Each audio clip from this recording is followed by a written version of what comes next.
TDP, Janasena, BJP కూటమి manifesto నేడు విడుదల కానుంది. ఉండవల్లిలోని చంద్రబాబు నివాసంలో మధ్యాహ్నం 12 గంటలకు చంద్రబాబు, పవన్, ఇతర బీజేపీ నాయకులు మేనిఫెస్టో ప్రకటించనున్నారు.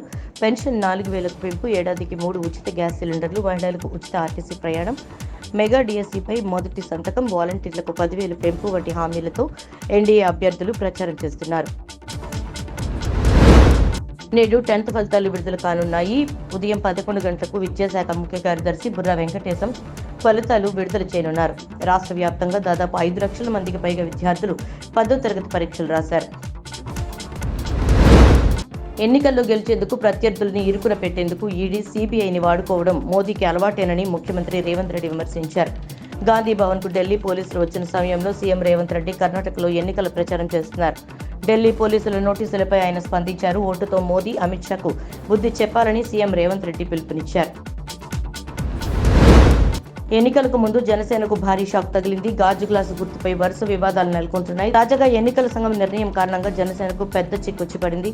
నామినేషన్ల ఉపసంహరణ ప్రక్రియ నేటితో ముగియడంతో స్వతంత్ర అభ్యర్థులకు ఈసీ గుర్తులను కేటాయించింది.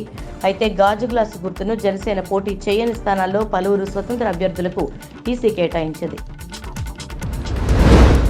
చంద్రబాబు, రేవంత్ రెడ్డి కుట్రలో తన సోదరి వైఎస్ షర్మిల భాగస్వామ్యం అయ్యారని వైఎస్ జగన్మోహన్ రెడ్డి అన్నారు. ఓ జాతీయ ఛానల్కు ఇచ్చిన ఇంటర్వ్యూలో తన సోదరి వైఎస్ షర్మిలపై సీఎం జగన్ కీలక వ్యాఖ్యలు చేశారు.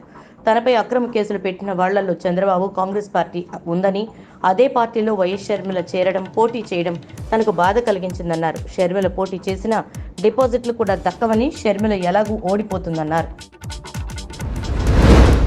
నేడు తెలంగాణలో మోడీ పర్యటించనున్నారు. లోక్సభ ఎన్నికల నేపథ్యంలో మెదక్లో నిర్వహించే సభలో పాల్గొంటారు.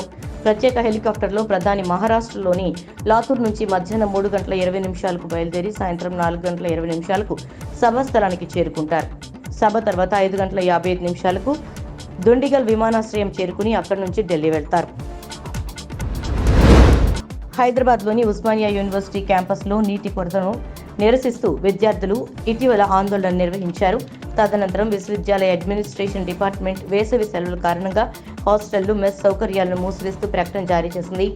అకాడమిక్ క్యాలెండర్లో భాగంగా విశ్వవిద్యాలయం మే 1 నుండి మే 31 వరకు వేసవి సెలవులను ప్రకటించింది. అయితే నోటీసుల్లో ఇలా ఉంది: తీవ్రమైన వేసవి కారణంగా హాస్టళ్లలో నీరు, విద్యుత్ కొరత ఉంది. బోర్డర్లందరూ కూడా వర్సిటీకి సహకరించాలని కోరారు. ఈ మేరకు యూనివర్సిటీ విద్యార్థులందరికీ చీఫ్ వార్డెన్ నోటీసులు జారీ చేశారు. కేంద్రంలో వచ్చేది సంకీర్ణ ప్రభుత్వమేనని ప్రధాని మోదీ చెబుతున్నట్లు ఈసారి ఎన్నికల్లో బీజేపీకి 400 సీట్లు కాదు కదా, 200 సీట్లకు కూడా మించి రావు అని మాజీ సీఎం కేసీఆర్ అన్నారు. గోదావరి జలాలను ఇచ్చంపల్లి నుంచి కర్ణాటక, తమిళనాడుకు తరలించేందుకు ప్రధాని మోదీ ప్రయత్నిస్తుంటే కేంద్ర మంత్రి కిషన్ రెడ్డి, సీఎం రేవంత్ రెడ్డి ఎందుకు నోరు మెదటం లేదని నిలదీశారు. రెబల్ అభ్యర్థులపై టీడీపీ అధిష్టానం చర్యలకు దిగింది. నామినేషన్ విత్డ్రా గడువు ముగిసిన వెనక్కి తగ్గని నేతలను సస్పెండ్ చేసింది.